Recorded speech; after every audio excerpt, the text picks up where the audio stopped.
Look at that. Seth, see, look, I typed in Bubba the Love Sponge on the philhendrie.com search engine.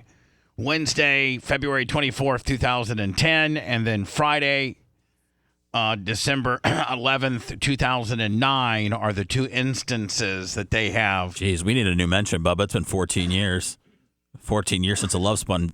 Yeah, there he is. I need to tell Phil that. Phil, you're on the air with Bubba and my co-host Seth. Great. I don't have any clothes on. Oh wait, I got a shirt. You got clothes on, old timer. Look, can you see me, or are you lucky you look can't? You look perfect. You look absolutely perfect. Like the fucking stud that you are. Hall of Famer. Hall of fucking Famer. I can only. That's what they say. That's what they say. Hey, now, listen, I got a little bit of a problem because I went into philhendrie.com. It's very navigatable. It's the way you've been. I mean, literally, that's how people have been hearing you since I think 14, right? Yeah. 10 years. About 13, 14, yeah. And I haven't been mentioned. I typed in the search engine Bubba the Love Sponge because a couple times you have mentioned me, and it's quite the honor to have been mentioned as a radio guy on Phil Hendrie. And I think you're going to go in there today, that's for sure, man, because I'm doing this. I remember one time you were like, somebody was bitching about Barack Obama having fried chicken on the Air Force One, and somehow I got mentioned. Bubba the Love Sponge got mentioned. I don't know. You know, in your head, I don't know how the fuck that happened, but I don't know how it happened, but it did. And I got to tell you. So, are you in Florida right now? No, dude, I'm in California. You're in California. Just crawled out of the sack. That's how much in California I am. That's right, because you don't start your show till 9:00 California time. I don't even start a show. I mean, my show is completely recorded, Bubba, so I could start it right now and finish it at 6:00 tonight, so long as I get it out there by tomorrow. Oh, really? Yeah. So I don't do anything live anymore. How much, can you do it all yourself, or do you have to have at least one guy? I do it all myself. I mean, it's basically about a half an hour, and I do it every day. And I'm editing it myself. I have my studio here, and yeah, it's pretty no fuss, no muss. When did you stop doing the live show, Phil? When it was live, I was doing it live for a while online. I think I did it for about a year on TuneIn. Remember TuneIn? Yeah. I don't know if TuneIn's still around. Yeah, it's still around. It still steals people's shit. Yeah. Yeah.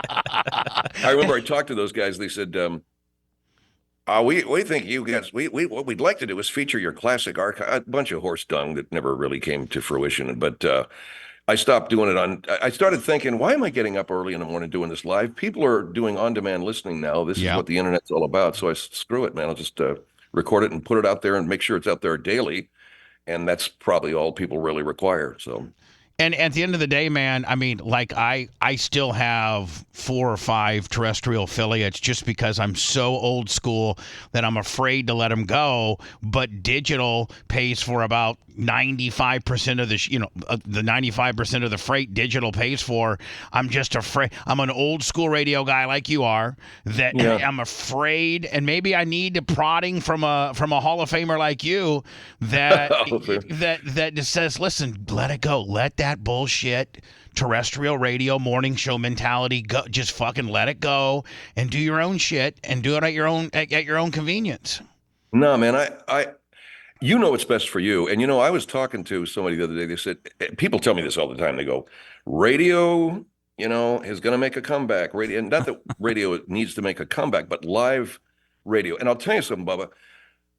My buddy's daughter, Katie, she just married a great guy. His name's Cam. And Cam and I were talking. Cam's in his late 20s. He listens to live radio every morning. I said, dude, are you kidding me? You're like 28. Like the fucking Woody show or some bullshit like that. This cat listens to news, man.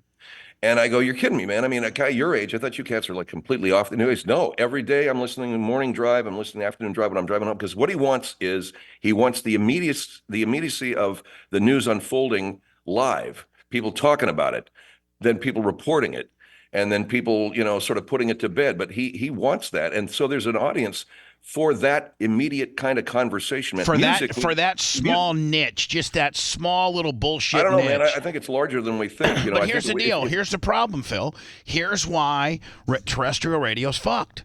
Is they didn't replace the Howard Sterns, They didn't replace the Tom Likas, the Phil Hendries, the Neil Rogers, the Bubba the Love Sponge, the Man Cows, the people, the Opie and Anthony's. They didn't have any young kids that they taught the craft of radio. Remember when we were going through the ranks, we would have like a Mark Driscoll or somebody like that air check us and go through an air check and be like, Phil, why the fuck would you say right now it's 78 degrees when everybody knows it's fucking right now? and they didn't have any minor league system for any of the big boys. Now, I wasn't near the franchise you were, but I'm kind of in that next rung down. Like, it's you and Howard and, Rush. I don't know, man. I think you're in terms of your presence, you're far better known than me. On the radio. I think so. I don't think, for the very things that you say are kind of antiquated. I've seen your operation, bro. Remember when I was down there? Yeah. Thoroughly professional operation. You keep on with that presence, that brand that you have that's enormous and amazing. I'm like just some guy who gets up in the morning, crawls down to my studio and throws some stuff on the tape and yeah, but you're so fucking. And here's the thing, man. You are so fucking talented that the first time I got a story for you. It's November of 2005. I bet it's about you, Bubba. It's about me. No, it's fuck you, Seth, you bitch. So I'm flying to New York City to Don Buchwald's office, and they're getting ready. They're trying to throw together the Howard 100, Howard 101 That's right. channels. And so I fly in there. I've never met Howard. I competed against him in 4 or 5 markets where I talked shit about him and he talked shit about me. You just standard shit. And so I go in there and I walk into this dark room and there he is. And I mean, listen, like the Wizard of Oz. That's fucking that's that's the guy. Like, I mean, that's the guy. That's the fucking guy. That's the Tom Brady. And he walks in and we start talking about radio. And he goes, well, who's your favorite radio guys? Growing up, he goes, obviously, you're applying to do afternoon drive here, but who are some of your influences? And I go, well, the top of my list comes Phil Hendrie. I said, then I grew up with Kevin Matthews and a lot of the WLS stuff in Chicago, Dick Bionday. I said, and then I said, a little bit of Tom Likas just because I'm know the radio landscape, so to speak. And he goes, wow. And I said, here's the deal. You got to throw Jim Rome in there just because he's so fucking good at reset. Original. God, and you listen to his interviews, and he has the best art of reset. Like subconsciously, every 3 minutes. He's so prepared. That's why. Like, Jim Rome with Bill Belichick on the phone for another few minutes, and then he'll go on, and then just like clockwork, and 90 seconds later, Bill Belichick on the phone with us for a few more minutes. Like, he's just so fucking smooth. And then you got to give the guy his due. Rush Limbaugh. I mean, for the... I'll tell you about Rush. I always get into this problem. I try to tell people Rush was an original in terms of his presentation. And they always just start shitting all over me about his politics. I go, look, you got to be able to separate that, man. Right. I'm talking about Rush as the art of broadcasting that Rush Limbaugh brought to the air, brought talk radio back, man. It brought it back. It made it possible for me and other cats like you. And so... I got no problem putting Rush Limbaugh there because I'm a broadcaster, you are, and I understand what the craft is as opposed to people getting emotional about message, Well, the craft, though, is very few know it. And very few know that you can develop characters and that you can develop inner drama when you're in. Like, that's what you have absolutely done better than anybody, that's developed these characters and the inner drama between, the steakhouse guy and I think one of your if I remember right, one of your very first characters was a bad guy that was Iraqi Raj, that after 9/11, and he would call in and get just so fucking full hot on being pro Iraqi, and he would talk all this shit, and people thought it was real, and people were going fucking absolutely crazy on the deal. Yeah. Well, you find a topic that's really organic and you run with it, man. And during that particular time, we had the situation in the Middle East and Raj, but, you want to make it funny too. So he'd say things like, you people with your fast food, god damn, and he'd get into a whole supersizing stuff. And this is the whole thing with American. Why don't you go get yourself a burger or something, go get a big malt and you'll feel better. And of course, now you're attacking the actual grassroots culture of the country.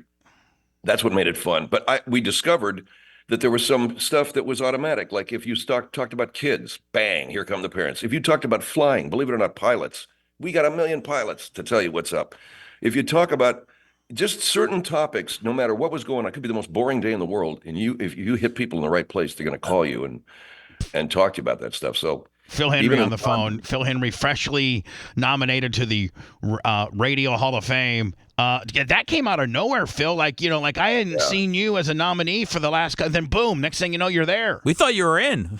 I thought you were already in. I was shocked to hear it. I told people that I got a snowball's chance in hell of getting in the Radio Hall of Fame. Are you kidding me?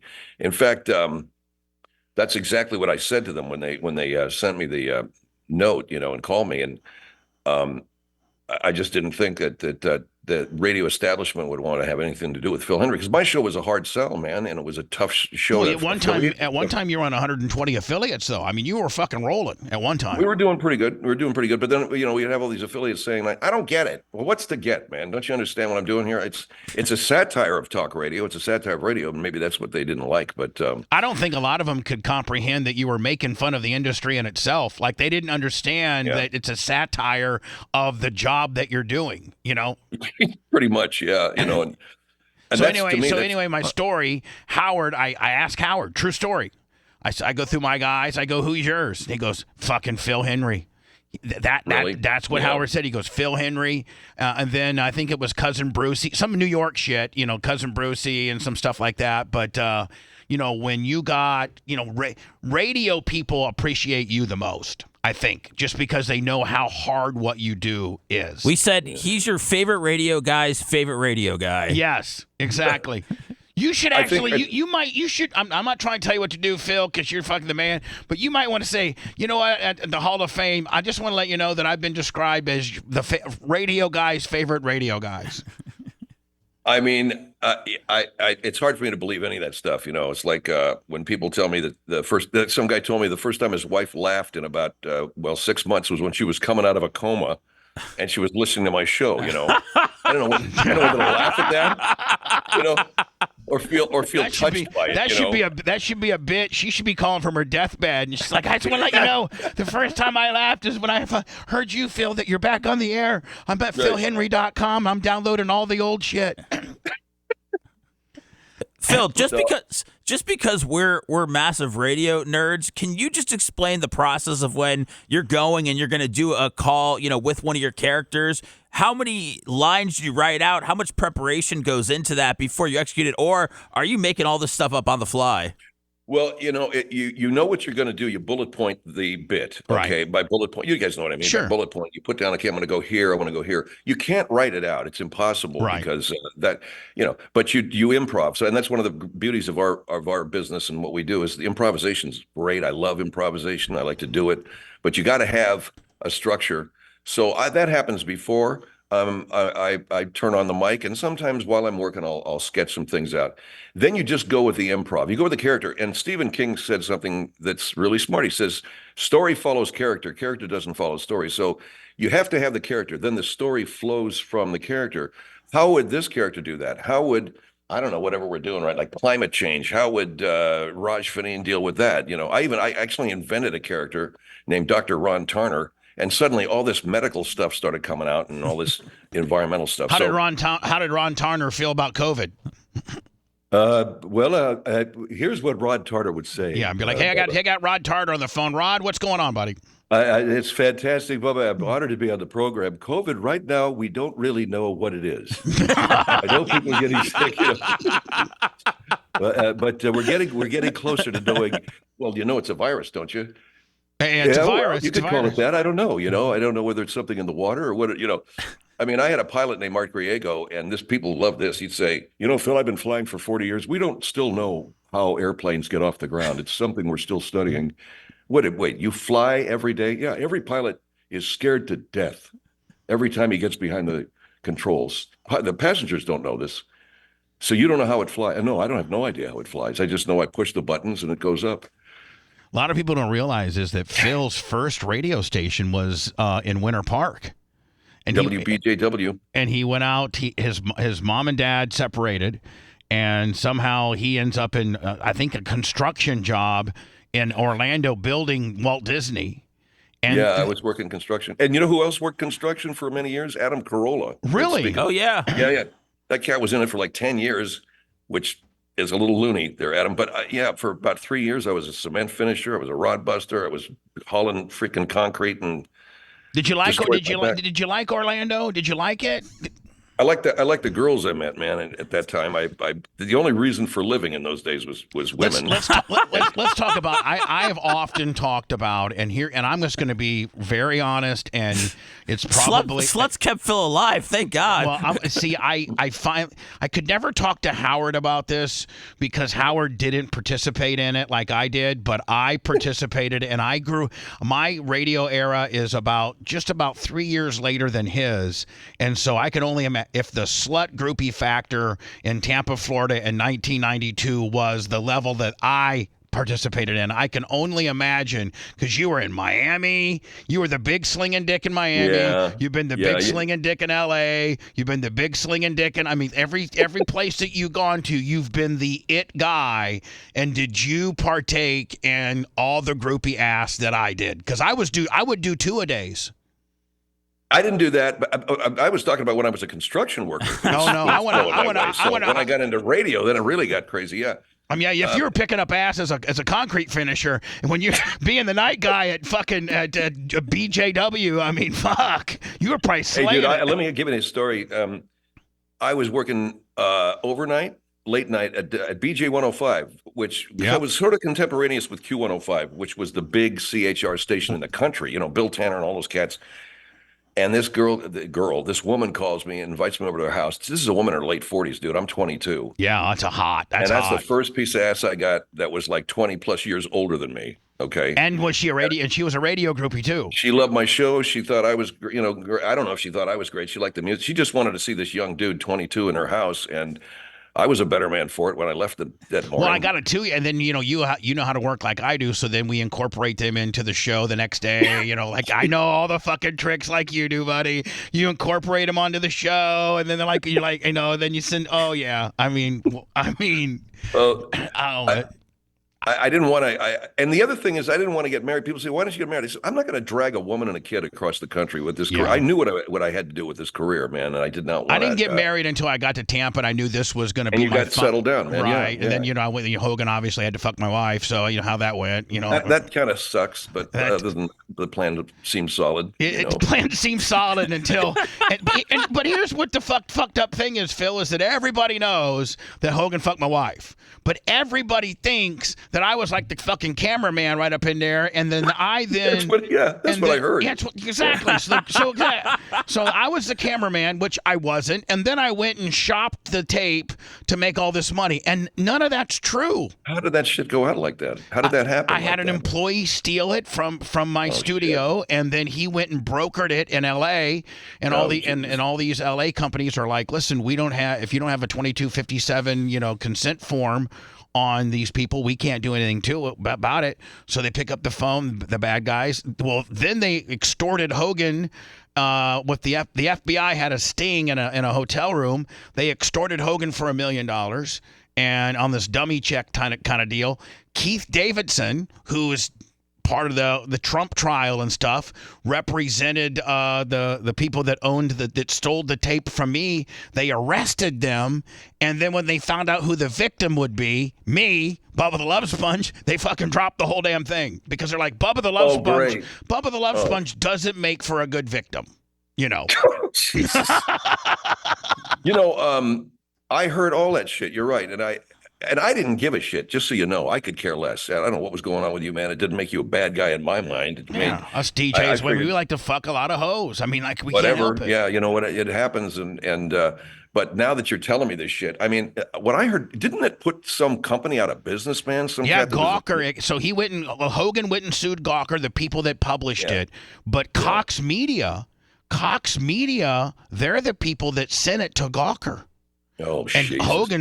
Hogan sued them in a second lawsuit, and they settled. And rumor has it, so I don't know this to be true, is that Hogan they settled for $55 million. They gave Hogan $55 fucking million, and that radio guy who shopped it took my job, has my job. At the station you were at? Yeah, at the station I was doing mornings at, syndicated. He stole it while I was there, shopped it, but the station thought I was the bad guy. And they're like, we can't have the morning guy letting his wife fuck Hogan, so we got to fire him. So after the first trial, I was already fired. They finally figured out who really did broker it, and it was one of their guys, and he still fucking got a job. He's still got a job. What? Why don't you sue somebody, man? Well, I did. I did, and they pretty much like, fuck, I mean, it's like I'm Bubba the Love Sponge. I'm the bad guy. I'm the bad guy. You don't make for a good, It's like a drug dealer calling the cops up and saying somebody ripped off my cash. Somebody ripped my money off. Oh man. Well, have you learned your lesson? You're not hanging around with all those assholes now. You're with a higher class of person like me. Yeah, I'm with a Hall of Famer like you. Now, oddly enough, do you still have the big compound there? Oh yeah, I'm exactly where you saw me. The only thing I love that place, man. It was like tropic, and. Oh yeah, and now since you've been here, we've added in the back. We have 2 goats that live back there by the pond. Perfect. Nice little habitat from them. We've turned the upstairs into like a little clubhouse, so there's a clubhouse up there. Sweet. And then when you first walked in, all that area where I had people answering the phone and all that shit, you don't need those people anymore. So I bought all this gym equipment and put like in the front deal. So it's awesome, man. We're only a cup of Kool-Aid away from being David Koresh. Because the Bubba Army is much like, you and I may not have the cume that we used to have, but we have the hardcore P1s. The people, man. Yeah, that's true. That will pay to hear us. Yeah. And we can make a living on. We really can. It's pretty cool. That all of a sudden we're entrepreneurial. And I have a character I do named Tom Dovka. He's a radio consultant, and he's like every consultant I ever had, and probably you too. It's like, why don't you just do what I tell you to do? Why do you say no? Because I don't want to do what you tell me. What? It's like it's unheard of, And so all those guys are kind of out of a job now. Yeah. Oh yeah, man. Say, I mean, radio. I mean, if you look at the financial security or the financial livelihood of iHeart, Odyssey, Cox, Beasley, Cumulus. I mean, they're all selling their towers, filing for bankruptcy, cutting talent. And here's the thing. Radio doesn't care about guys like me and you anymore because... If they ever did, well, they did. They did. Yeah. They cared. They really thought that what we did was worth something, and that we could garner an audience, and our cume would be high, but our TSL would be through the fucking roof, and which would give us a good share. And we had the Randy Michaels and the guys that didn't mind complaint calls and things like that. And now radio's put its head in its sand and buried its head in the sand. They're afraid of any type of controversy, any type of phone call. Anybody who potentially wants to make more than minimum wage. Yeah. Yeah, I'm glad to hear you say all this because these are everybody. I think if you think that way, and I've already been thinking that way, then everybody in the business seems to realize that the cats that kept this business alive are the talent. And I hate to say this because I know a few GMs that I really love and admire. One of them was Bob Green that I worked for in Miami, but most of the technocrats, the programmers, and the general manager, the guys that drove this business into the ground, the guys that were supposed to have the brains to keep this thing flying, the Dickey brothers at ABC. Boy, that makes me laugh, those clowns. I mean, all of these guys were supposedly the brains behind what we did. An entire industry collapsed. And it wasn't like newsprint, which is gone, and you understand why it's gone. Nobody's going to whip out a newspaper and do that. But radio had an adjunct. It had the internet. It had a parallel track that it could offload programming and begin to sort of combine the two and make it continue its live relevance and at the same time have this streaming aspect to it. Phil, when did you kind of adopt that? I saw you speak at a morning show boot camp convention in Chicago in 2015, 2016, and you pretty much curb stomped radio for 45 minutes. You pulled out your phone. You go, everybody's got one of these. This is where you need to be. And if it seemed like you were ahead of the game, when did you start to see the decline in radio and that you needed to be more digital? Well, like when I went on to TuneIn, as soon as I left the radio, the terrestrial thing, and I'm on TuneIn, and I wasn't really pulling any more advertisers. I wasn't really, just you expect, well, what are you going to get with just word of mouth? But the fact is, I knew that everybody was doing their appointment listening now. They had their phones, they had their whatever, and they weren't just going to get up early in the morning at 9 o'clock and listen to Phil Hendrie, and they weren't going to figure out where they could find it on their car. How do I put an app on the screen here? They were just going to listen to me when they listen to me, and I kind of had to have it beat into my own head that you don't need to be getting up and doing it live here, Phil. It's like what Bubba was just saying. He knows Terrestrial is sort of on its way out, and yet you just sort of your I'm afraid. Routine, I'm like, Phil, I'm really genuinely afraid to let go of the Don't be 6-7 affiliates that I got in the mornings. I'm just like, I'm like, oh my No, God. that's cool. I mean, you respect them and you're serving them, and that's all right, man.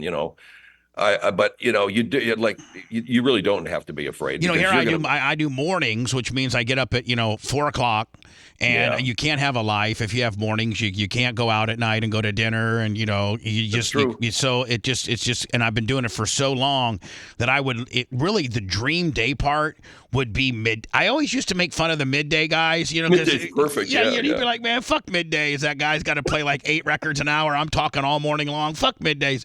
But I mean, like middays, like 10 or 11 to 2 or like noon to 3. That would be the jam. And I think that's what you do for the most part. So, when you tape. Well, you have to, yeah. But I mean, I got so much else happening now. I shouldn't say I got so much, like I'm Mr. I'm just so working all the time. But I'm doing voiceover. I actually stick my ugly mug in front of a TV camera every now and again. Somebody hires me to be an actor, and you've been you've actually acted. You've probably acted next to who is the cat? Jay Thomas. Probably next to Jay Thomas, you're the next biggest radio guy with the amount of screen time on acting. I got to think that you're number 2 behind Jay. I don't know, man. Jay was on some big movies, and were you and Jay close? No. I don't think I don't think Jay actually liked radio people, to be honest with you. How about listen, I'm going to ask you some. Listen, I don't know of any of your struggles or any of your fights or anything like that. So if I bring a name up that's like taboo, please already forgive me. But okay, okay. Rick Dees. Yeah, I finally met Rick after he'd left the business, and a hell of a nice guy. Nice man, was complimentary, and we were at a couple of radio panels together. And I can't. How do you fault a guy that was as successful as him? How do you? Boy, and did he have the? I mean, they were paying him. I think I heard back in the day that it was like $6 million, like a year. Yeah. Wow. Yeah, I heard from really good sources that he was like in his last couple deals were like $4 to $6 million a year. Hey, God bless him, man, for getting it. I mean, that was the kind of bread that they were making. Los Angeles, the market. I thought I heard something along the lines of it was maybe this is too like a $500 million a year advertising market. In LA, I think you're probably right. LA alone, yeah, is what do you insane. think what do you think the big boys, like the big morning guys now, are making in LA? Like like back in the day, I mean, you could pull when you were on KFI, you were probably making a ton of money, were you not? Well, when I had the best year I made a couple of million, but that was also some television pilot money, right? And it's that kind of thing. I think for radio, my best year was probably a little bit over $1 million, but now I hear everything's getting cut back. I don't know what they're willing to. I don't think they're willing to pay people anything. They take barter. Now it's barter. Now they give you 2 extra vacation days. It's now I'm hearing that it's barter, or it's like pennies on the dollar, and then they're going to allow you to go and do what you and I do. But these people don't have 39,000 hours of content like you and I do. Yeah, they haven't owned their own intellectual property. They just do a fucking show right now, and the company owns the property, so they don't have anything to even build. Show 1, I guess you could start out. So they're giving these guys opportunities on YouTube and various other places, but these guys are lost because they're telling you either take a 50% haircut. And you're allowed to go do your own YouTube channel and all that kind of shit, or you're fired. That's right. Or you're fired. Yeah, I did hear that some big cats, a couple of them, people I know took, every year they're taking a pay cut every year. Yeah, they're like, I know a guy from Denver. He's the #1 rated guy. BJ Harris with Jamie White. You're probably familiar with Jamie White from back. I know Jamie. Yeah. And I think BJ was making. They were number one persons 2554 morning drive Denver, and I think before shit got real bad, I think their last contract is they were making like $250 a person. Which, man, you can. I mean, that's Denver. You can live on Pretty that. good bread. That's sure. not bad. That's pretty good bread. But Now, that's not good bread in L.A. I mean, you're not going to do shit in L.A. with that. Well, I'd take it. $250K if there was somebody throw that at me. Sure. Well, I mean, but you also have your ancillary shit to Well, do. yeah, you have to. And here's the thing. You and I came up in this business, man. It was what we knew. It's what we loved. It's what we wanted to do. So we were building from the time we were kids, from the time we were teenagers, we were building our thing. Right. It just was who we were. You can't get into this business as some dude who used to be a businessman or in advertising. I think I'd like to do a talk show. And you've seen these guys come and go, man. And they got sheared, man, when everything sort of went south about 10 years ago. So my guy from Denver at what is it, Odyssey, they're like, hey, the new number is $125, take it or leave it. And we'll play fucking music and not have a personality. And that's what, and we'll allow you to go and do your YouTube, and you can do some podcasting and shit like that. And he's like, well, I haven't prepared or built that infrastructure. People don't realize how much infrastructure that you and I have had to build. You gotta do, from the very beginning. And, I have 60,000 hours in my how much content do you have on your website, man? Because I know you've got a lot of stuff. Probably 20 or 22 years worth. So I would say, I forgot. We got to figure out how many thousands of hours. So that sounds cool. How many hours is that? Yeah. I think I think I have 15 terabytes.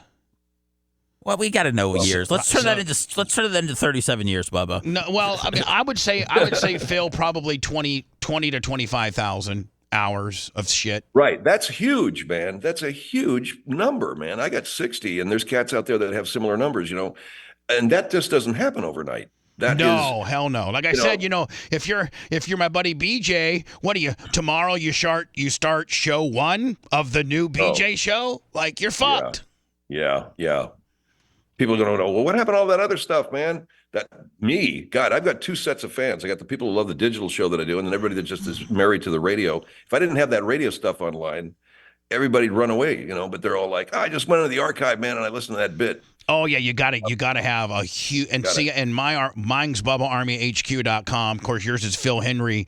.com. Phil Hendrie Show, right? Phil Hendrie Show. PhilHenrieShow.com, yeah. .com. I have a search engine just like you do. So you can type in Phil Hendrie, or I typed in Bubba the Love Sponge, and I haven't been anything since 2010, motherfucker. I thought we were closer than that, bitch. I guarantee you, man, you'll be in there. I mean, last time I was serving chicken to Barack Obama. I mean, get me in there doing something now. Come on, buddy. All right, dude. I'm sorry about that. I don't know. You could type in Howard Stern's name, man. You're going to find him in there. I don't know that we keyword it that way. I think most of it is like Ted Bell and all these other characters we created. And I was trying to find.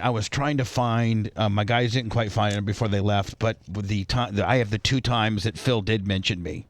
And I was going to try to play him for him today, but I don't think we have the capabilities of playing down the line. I don't think. I'm sure I'm sure he'll be good, Bubba, if he doesn't hear him shouting you out. Yeah, you're sure Phil's going to be okay if he doesn't hear I himself think he'll get shouting through the day, me out. yeah. I think that's my own ego trying to cut right into it. Yeah. I got to find that bit now. I got to find that Barack Obama eating chicken. Oh, and of course, your name came up. Yeah, and you were being really, and it was kind of like cringe, like where you were going with it. But since another character was saying it, you were like, man, quit being racist. You're trying to tell. And the one guy's like, let me tell you something, man. That Barack Obama, he's got some collard greens and some chicken and everything. Shit. And then you're like, no, sir, please don't act that way. Stop being racist. And just because he's black doesn't mean you have to have fried chicken on the airplane. And he's like, shut up. You don't know what you're talking about, Phil. You fucking asshole. Yeah. How did your name drop into that? I don't know. I think that you're like, somebody said, Bubba the Love Sponge is on the other line. Like, tell Bubba to hold on or something like that. Like, I can't get in your fucking crazy head. Phil was so high for that show. Yeah, Phil was so high. Phil, do you get high? I mean, we get high. Do you get high? Oh, not for many, many years, man. Not really? For many, many years. And everybody in my life does. In fact, I got a blunt from somebody sitting here wrapped up in foil.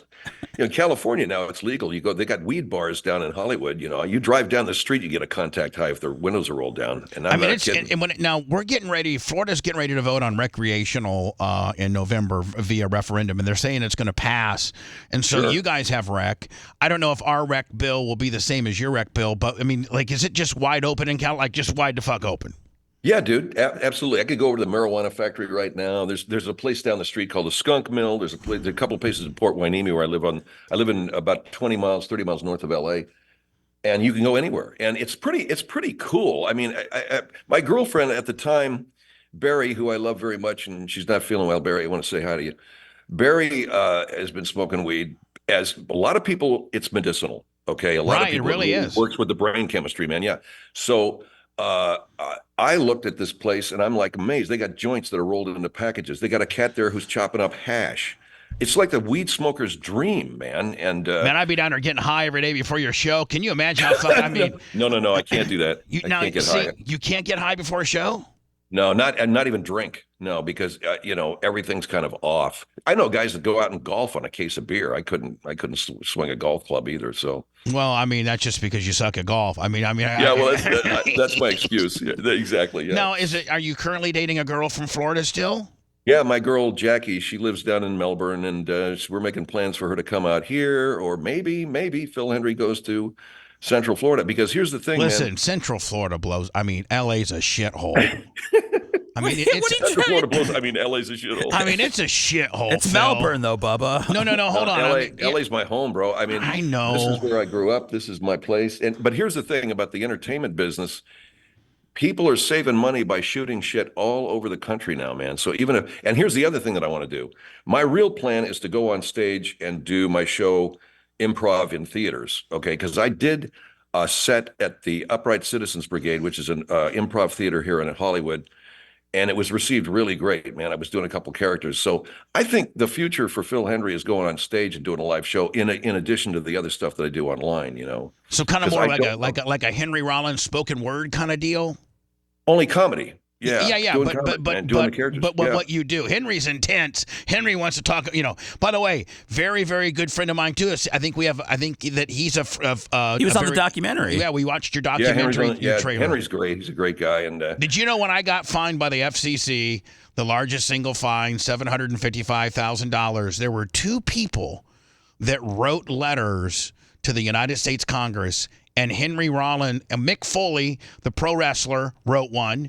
And Henry Rollins wrote a letter to Fred Upton, the congressman from Michigan, who was all behind Nipplegate, saying that this is absolutely just a fucking wit. And here's the deal: what started out as a television problem, Janet Jackson Nipplegate, ended up radio. Me and Howard were the two casualties from it. So what the fuck? Like you took a TV problem and turned it into a radio indecency problem. That's exactly what was wrong with our business. They weren't backing up talent. They should have.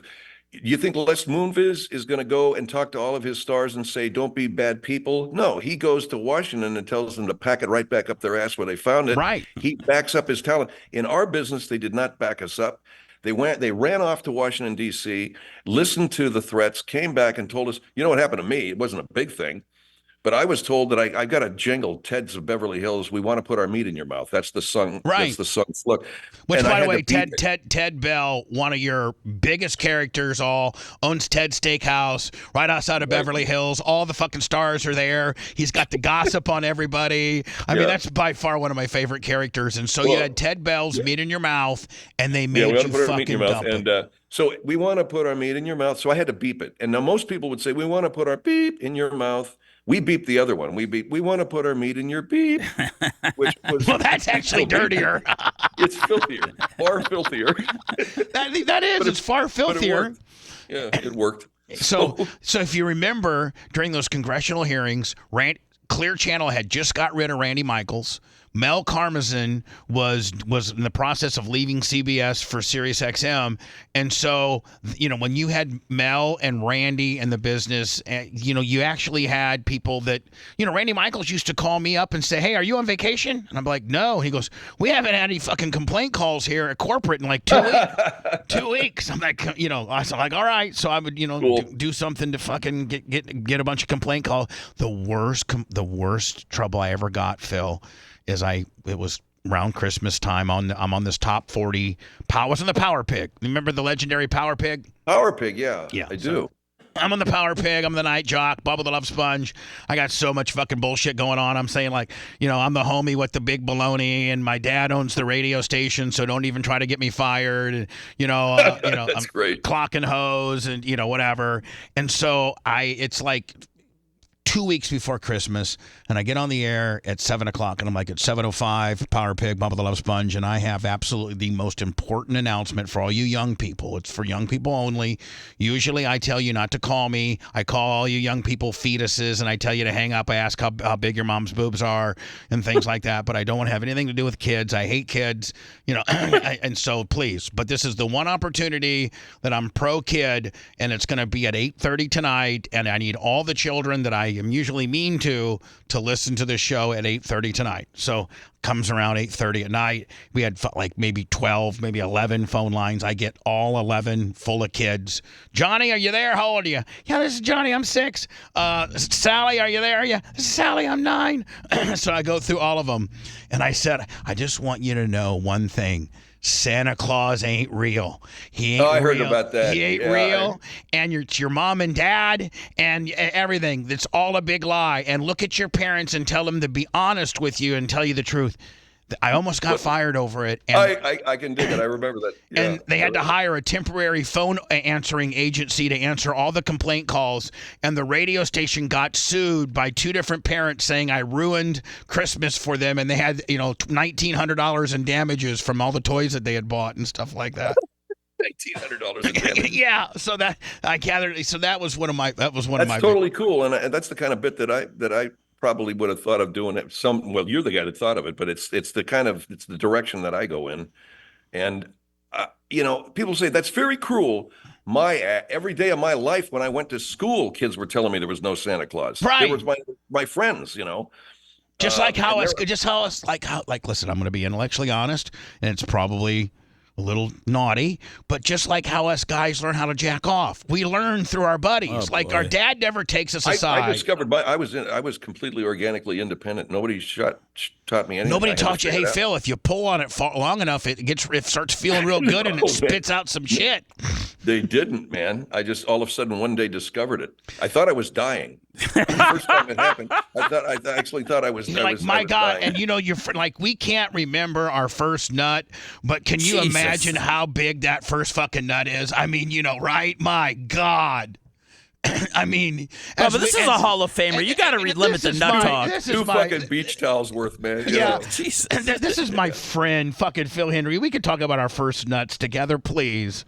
Probably never been. I bet you, Phil's never embarked upon that topic upon radio ever. Probably your first nut. Not on radio, no. No, because you cats already had that territory covered. That was the thing about.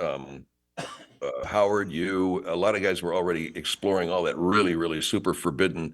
So I went the other way with what I was doing. I went into crazy shit, crazy shit. We were into more of the sexual blue shit, right, which is exactly. really kind of low hanging fruit. You were kind of more into the art of characters and developing characters and storylines, and a little suggestive at times, but not nearly the shit we were spewing. Well, psycho shit. For instance, I had a character. I had heard that women, when they're giving birth, curse out their husbands. When they're giving birth, they're telling you, piece of shit, you did this to me. Like, fuck you, Phil. Fuck you. Yeah. So I had a doctor. His name was Dr. Jim Sadler, and women do get very vocal. They talk about what an asshole I am. You mean when they're having the baby? Oh, yeah. So, yes, on occasion, I'll go ahead and just, pop them one. And this shit.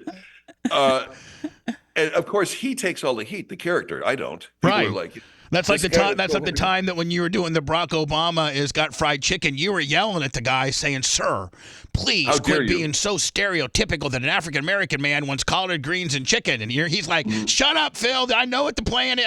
So you can go back and forth and scold that guy.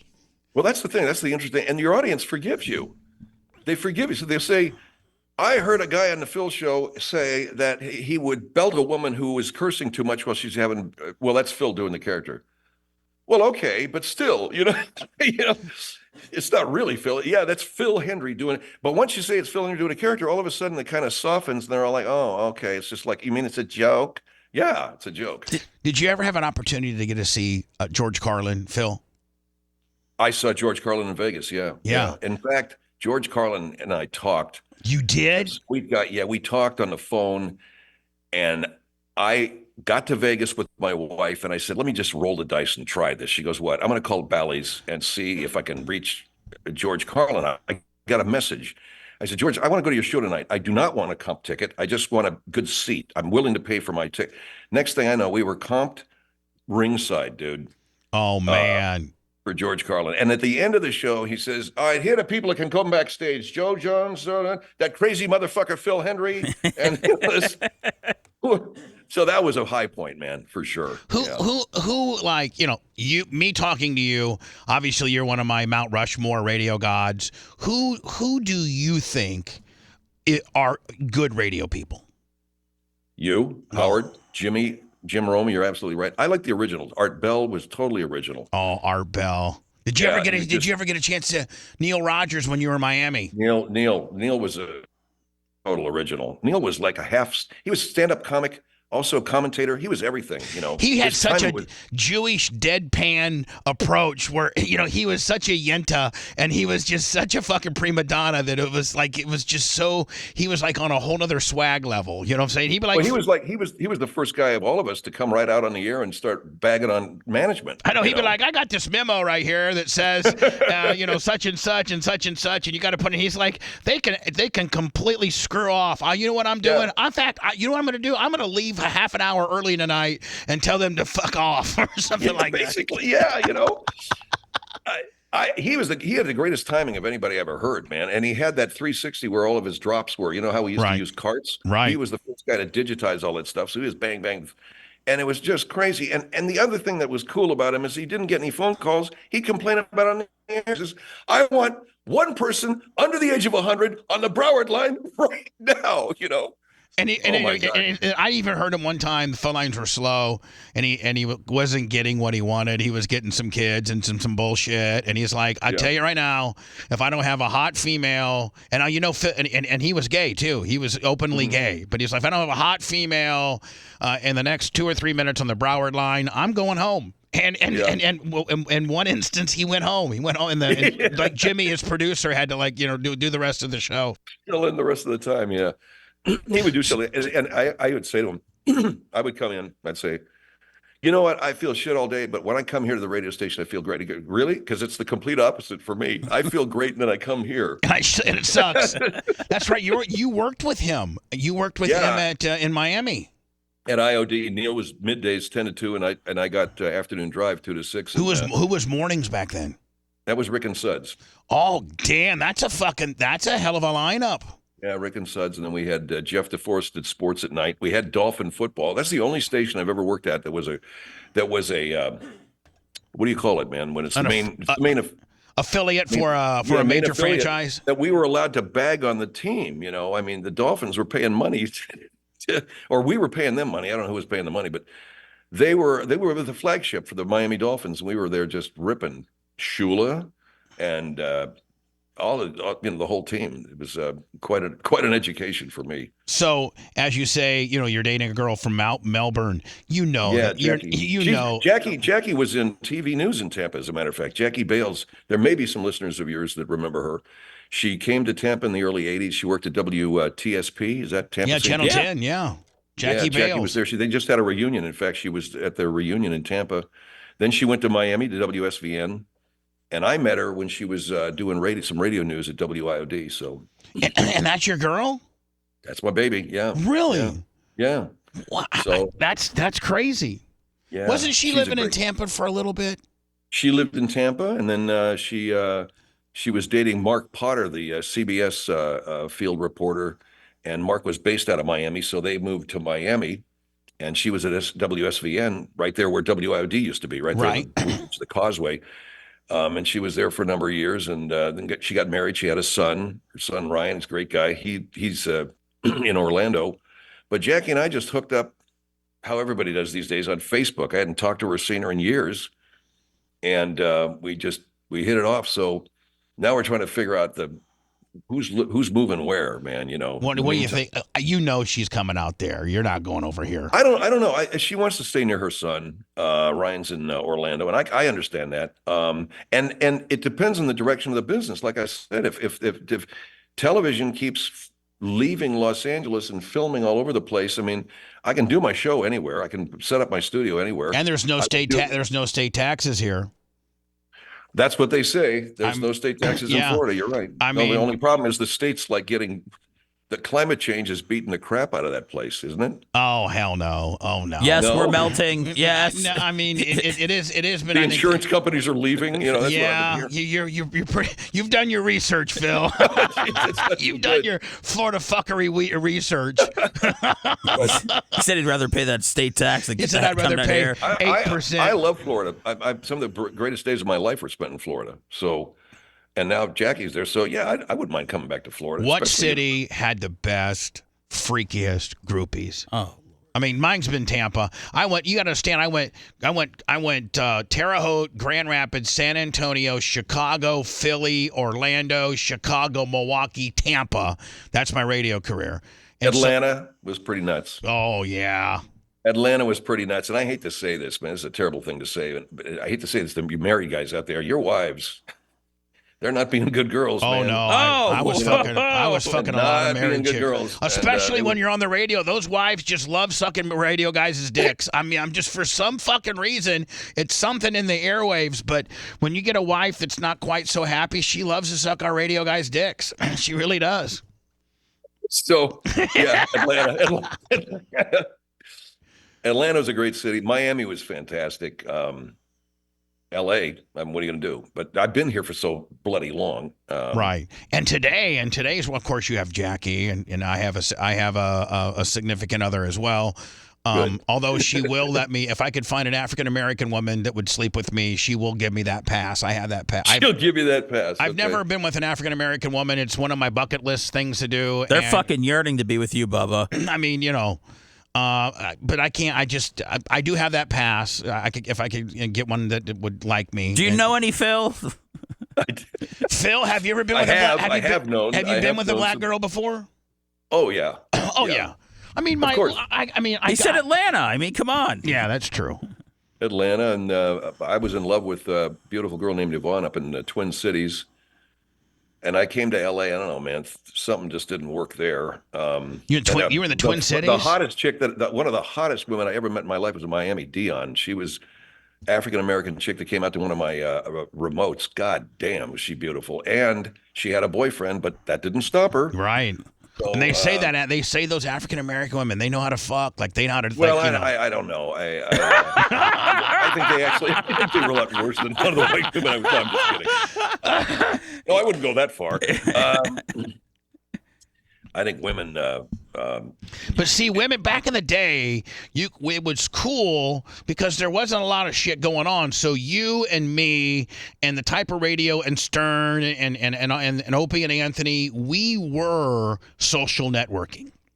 Before social networking was out, if you wanted to know what was cool, or you wanted to hear women, or you wanted to hear callers, or you wanted to hear the hip guy tell you what nightclub's cool or what part of town is cool, you didn't have anything on your phone to refer to. You had Phil Hendrie or Bubba the Love Sponge Radio, or Howard Stern. So we were the social networking before social networking, came to town, and so we were pretty much the one-stop shopping as everything they needed to know. Well, yeah, I mean, the radio was like that. Where the concerts were, what clubs were open, who was in town. Yeah, what was going on. Remember back in the day Absolutely. when we were running hard, man, we would say no to marginal rock bands. Like it'd have to be Aerosmith or AC/DC or something like that for me to say, nah, I don't even want the lower bullshit in here. Far out. Well, who did you say? But did you ever say no to anybody that went on to become something huge? Well, I was early on Jelly Roll.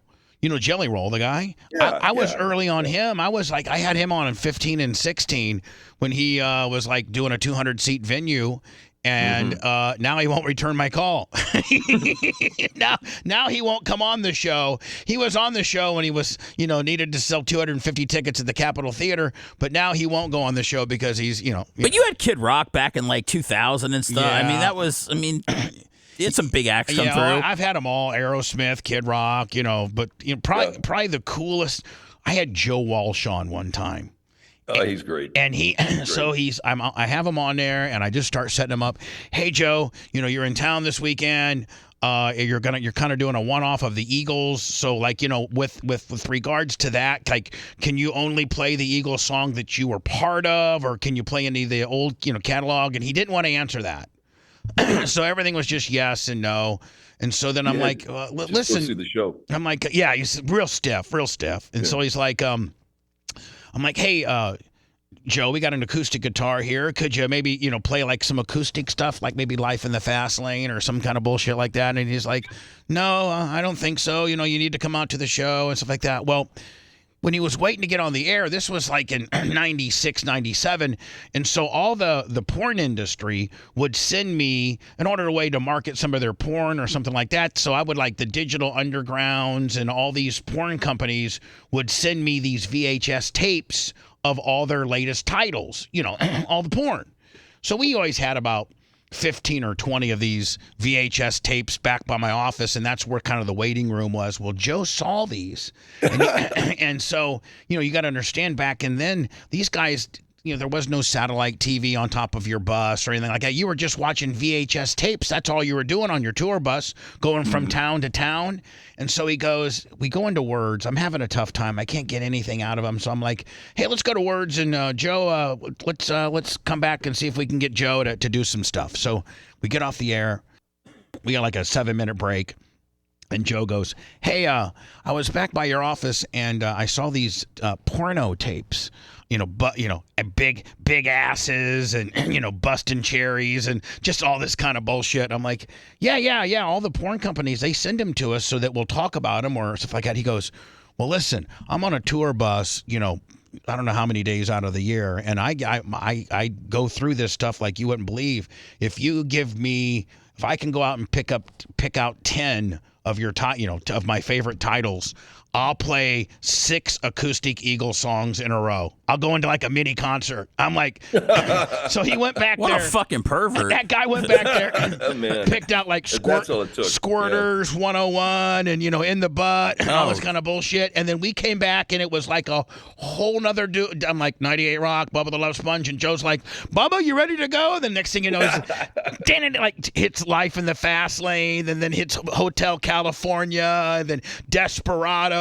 Went into like a 5-song super fucking set just because I gave him Butt Bongos 9 or something like that. Well, see, you just had to pay him. That was it, basically. Yeah, you just needed some porn. What was you reminded me, man, when I was in Miami at 78, I was at WSHE. We were doing album rock, and what a time that was, because Joe Walsh was at Bayshore Studios recording But Seriously Folks. Right. And Bob Seger was down at Criterion doing Criteria doing his album.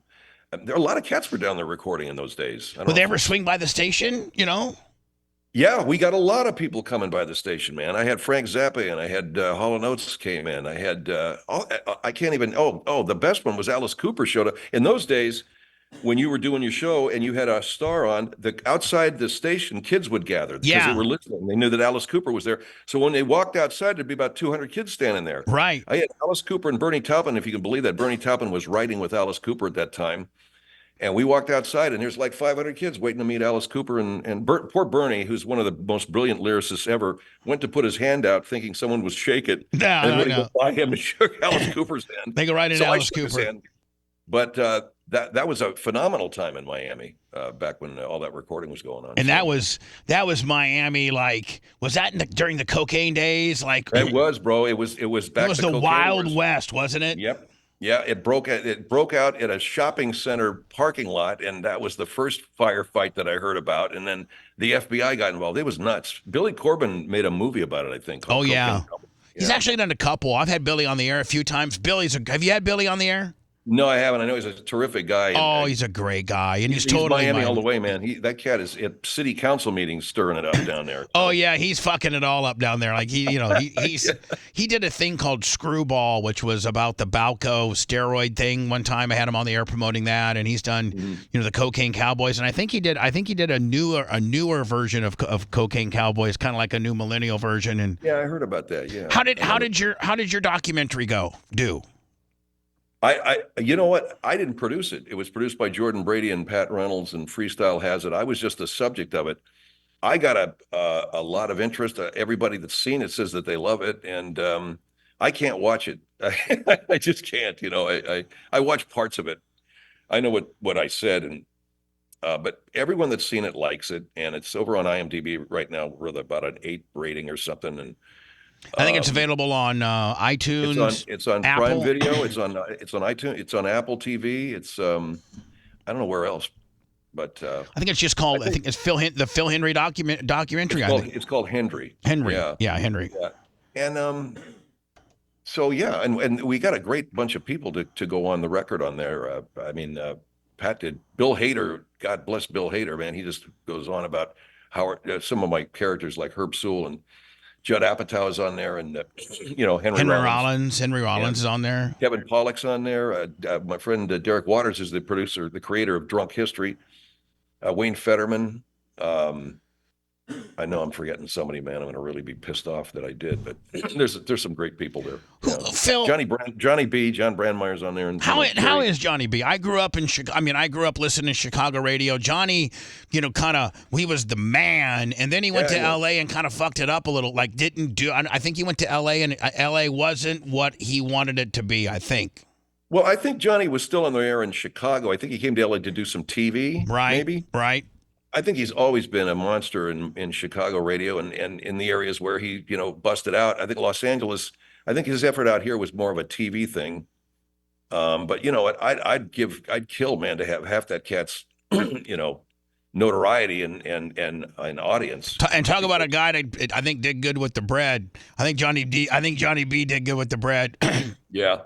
There's some dudes that I hear are really, like Adam Carolla told me that the most brilliant guy he knows in the business when it comes to business is Jimmy Kimmel. He says Jimmy is a guy who is funny, but he also just locks the money down. Well, I think he makes like $31 million a year over there. Right. He makes a lot, but when I got back to LA back in whenever the hell I got there, 96, 97, Jimmy was doing the Man Show with that. He was just doing a radio show, Right. And he was wasn't he the stunt boy for like KLOS or something like that? I don't know. I think he was at K-Rock. K-Rock. I'm sorry, K-Rock. Doing the man show at K-Rock, yeah, with Adam. So the big franchises I think in LA are all gone. Obviously Rick's gone. Kevin and Bean gone, man. Yeah, Mark and Brian are gone. Mark and Brian. Yeah, those were the days, man. I mean, now, Seth, you went out there for a week, and you were supposed to produce who? I got hired to produce the morning show on K-Rock, so it was Klein and Alley. Who was it? It was on K-Rock. Kevin Weatherly was the boss there. So This was just over the last year or so, and I went out there for a couple of weeks, and I think they were in 25th place, and the host wasn't listening to me. And I came back, and I was working at home in Florida, and I just go, I can't go back. I can't move my family. They're going to pay me $80,000. I was going to move my whole family out there. I was going to be driving fucking Uber Eats in a month, trying to make ends meet. And I just decided that I wasn't going to haul my family across because Phil and I've been in Tampa my whole life for radio, and I felt like California, LA. I felt like that was. I made it, and the fact that they called me, I got the job. I felt like, I had that moment, but then I just decided it wasn't worth it to disrupt my family and everything to go out there to try to, live some sort of K-Rock dream. No, dude, not for 80 G's either. They Yeah. tried- Now, that won't go a long way in Los Angeles, Scott- especially with a family. Scott Shannon tried to hire me for pirate radio. Did you know that? No, man. Yeah. So Are you shitting me? So what did you? 1989. I'm in. I'm in. At the height. Yeah, to fucking right when they're rolling it out, right when they're That's rolling it right. out, and I'm doing nights at KTFM in San Antonio, and Bubba the Love Sponge is my name, and he stole my name when he was doing at Z100 in New York. His traffic guy was Bubba the Love Sponge. Well, I went, heard that, man. Yeah, motherfucker. yeah. So he calls me up and says, hey man, you want to be the night jock? You want to be the night jock at Pirate Radio? I'm like, yeah. He goes, I'm gonna send you. So I flew out there, and he meets me. This is way before 9/11, and so that's why you could literally meet a guy right at the gate. So he meets me right at the gate, and he pulls me into. And he goes, "Hey man, let's go ahead a few drinks here at this bar here." And we're still in the airport, and we're having drinks. And he goes to me, he goes, "Hey man, Pirate Radio, man, I just want to let you know it's really kicking ass here in LA, and Axl Rose listens to it, and everybody like that. And I just want to ask you just one question. Can you do this? I'm going to do a break for you. I want you to know. Can you do this?" And I said, "Okay, I'll listen." He goes, 100.7 Pirate Radio. And I go, "Yeah, I can fucking do that. Yeah, I can do that." And he goes, "All right, well, for the first 3 weeks, that's all you're going to be saying is just 100.7 Bubba the Love Sponge Pirate Radio." And I'm like, "Well, what about all the phone calls and all the hot chicks and, all that kind of shit and the attitudinal rock?" He goes, "Listen, man, you're just a tire on a chassis. The whole chassis is Pirate Radio, and you might be my right front tire, and I might just need you to play records for 2 or 3 months and not have any type of attitude or any type of personality. I want the morning show to recycle the personality into the night show, and then the night show." And I'm like, I don't think I can do that, Scott. I don't think that I can't. He goes, "So this is so fucking brilliant." He goes, "That's why I got a ticket that's returning back to San Antonio in 2 hours, my friend." Oh shit, he did really? Yeah, I swear to Oh, that's God. hardcore, man. Then I went That's to B96 in Chicago instead, but I actually, and he offered me $115, 115, and I'm like, that seemed like a lot of money because I was making 35 in San Antonio. in 89, that's pretty good bread, yeah. That's not too bad, Pretty decent, man, yeah. But then I was morning drive at KLSX back in 87 when I was still a disc jockey doing 46,000 a year. Wow. Yeah, in 88, 87, 88. And then, so I think 115 G's. It's all right, man. In part of AFTRA and all that kind of deal, and in the union, all that stuff, man. I got my SAG card for doing a voiceover on Saints Row video game. Is how I got my SAG card. For sure, So man. Yeah. I keep up with the dues, but I don't know what it means. Do you get residuals at all? Do you get a residual check? No, no. Well, those residual checks are nice, man. I get about 3,000. It's not a lot, but I got $3 or $4 grand. $3 grand a month on residuals alone. Just from like Futurama and stuff like that? Futurama, you name it, man. Every show I've ever been on. My agent called me up and he said, "You're supposed to pay me commission on those residuals, don't you?" Like, I didn't even know you knew about it, motherfucker. Exactly. I had Richard Marx in here one time. And I thought Richard Marx was going to be like this adult contemporary kind of like, Bubba, I got to dip out, by the way. All right, go ahead. All right, listen, Phil, it's been great talking to you, man. Thank you, brother. I'll continue with Phil just for a little bit longer. I'm like a little bitch. I got my radio guy here, But anyway, so I had Richard Marx in here. And so I thought he was going to be Johnny, adult contemporary, like not... Motherfucker was funny and dirty and starts singing some parody songs about John Legend being an asshole. And so then we get off the air, and I'm kind of walking him out to his car a little bit, and I go, and he was talking about his mailbox money. He's like, "Listen, the real money in radio," because I'm like, "Hey Phil, hey Richard, you've had 8 #1 singles, and you've written, all this kind of shit, and like what's the most money you ever made?" And he talked about how he would make all kinds of money and like how much he would make a gig. So I'm walking him out, and he goes, "Where the real money is is the publishing and the licensing. And he goes, Yeah, man. I've gone on and I've written 7 #1 country songs that other people have sing that I own the rights to. And I go, wow. And he goes, so this is in 2008. And in 2008, he was making $9.5 million a year, and he called it mailbox money. Just mailbox bread. Just mailbox bread. Not any kind of gig bread, like not any kind of new album bread, but just back in the day, fucking writing publishing bread. 9.5 fucking million. Yeah. Well, that's a great gig if you can get it, man. And then the other thing is, of course, protecting the rights to those songs. And that's a problem that I will always have. People taking my shit and putting it up on YouTube, and you can't even fucking keep up with it. Yeah.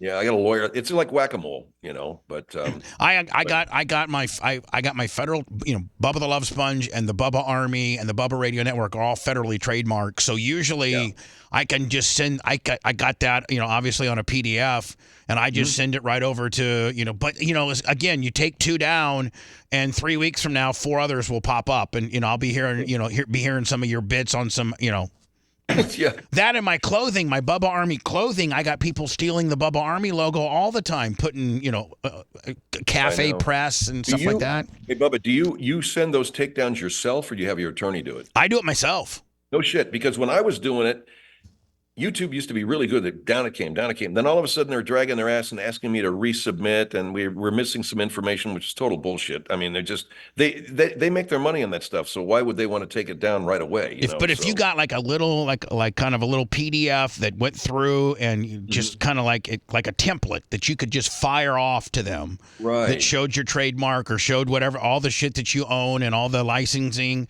they usually are pretty good about it. They really are. Yeah, and stop paying that fucking lawyer, $600 an hour to do bullshit work for you. Yeah, for sure. So what kind of what kind of house you got out there in California? I have a modest beach house. When I say beach house, I'm about 2 blocks from the sand.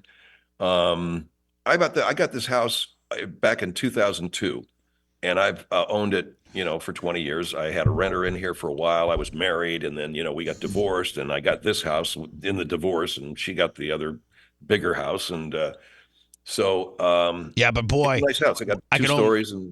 So you bought it in 2002 for X, and I mean, whew, I got to think that this is one of those I bought for, 1.2 million, and it's worth 6.9 right now. Oh yeah, well, it's gone up in value, and there's no question. I mean, this is California beach property is pretty, even now, pretty valuable. And I'm going to sell the house because I got to get closer to town anyway, Or if I go to Florida to be with Jackie, obviously, you got to you got to come where the pussy is. Come on, bud. Shit, I'll tell her you said so, man. Yeah, I mean, tell Jackie I'm her biggest proponent. I just want to know. I may not see you very often, but I just want to know that Phil is within driving distance of me. Yeah, I can drive over, man. And you can come over and do a couple shows here, whatever the fuck, man. I'd love to have you, my friend. Yeah, that would be great. Anyway, listen, I got to wrap it up, but more importantly, Phil, you just don't understand how much admiration I have for you, because I'm a true radio guy, and I'm so honored to talk to you, and I'm so proud of you for obviously people don't think that the Radio Hall of Fame is really that big a deal, but think about this. Let's say you're a bus driver or you're a fucking construction worker, and they had a Hall of Fame for what you do in life. Yeah. To be nominated in the Hall of Fame of what you have chosen for a career, meaning you're recognized as one of the best ever.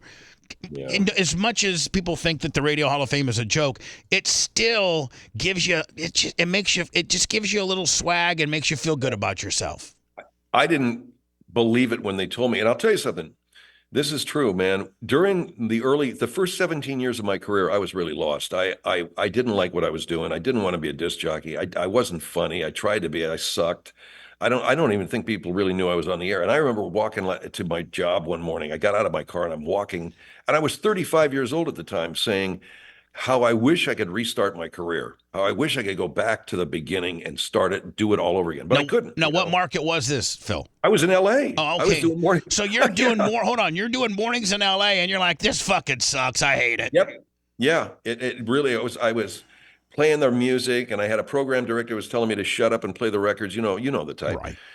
And those kinds of guys don't like me and you at all. They hate us. No, man. It was their music is God. Right. And so I got fired from that job, and I finally told myself, I was on a train. I was headed into Seattle to see a girlfriend or something. But I remember sitting there and saying, I don't care if I die. I'm going to do the kind of work that I want to do. I don't care if I don't get another job. I don't care if I have to work in a small market. I'm going to do what I want to do. That's when I made the decision to just throw all the shit away, be myself. And I'm not trying to tell everybody this is a lesson in life, but it kind of is, man. At some point, you got to step off the cliff and trust that the chute's going to open. And I'm kind of there, and I'm having a guy that I look up to as the highest entity of radio, you and Howard. And obviously he's not on terrestrial radio, and he cut the cord, so to speak. And I'm there where I'm ready to just offer my library, do a show on my own, whatever, a noon to 3 show. And be self-supported of, my YouTube channel. I got 115,000 subscribers on our YouTube channel. That's great, man. You're doing great, Bubba. I mean, I think you've committed to being the performer and the artist that you always wanted to be. I think you've already done that. I know there's the sky's the limit. I mean, there's many more places to go. But when we get out from underneath the thumb of the people that we want to please, and start pleasing ourselves, that's when life begins to get better. So, Phil, man, always been a huge fan, my friend. And tell Jackie I'm pulling for her. I'm her Florida Union rep, okay, my friend? I definitely will. And thank you for answering my text, and let's keep in touch, bud. Anytime, man. Anytime. Love you. Thank you so much for everything that you've done for me. Bob, I appreciate it, and it was great talking with you this morning. So proud of you, my friend. Good luck to you, and I'll talk to you soon. Thank you so much, Phil. All right, man. I love everybody out there, too. Thank you so much. Bye, buddy. Thank you. Hey, buddy. God, bye-bye. I love Phil Hendrie. Fucking absolutely love that guy. I don't even know if most of you people can appreciate what he represents in radio. And you got Howard Stern. Howard and I are having a meeting. And I ask Howard, who's your favorite radio guy? He's like, fucking Phil Hendrie. I'm like, me too. Phil Hendrie, Jim Rome, Howard Stern, Rush Limbaugh. Those, are my Mount Rushmores of radio.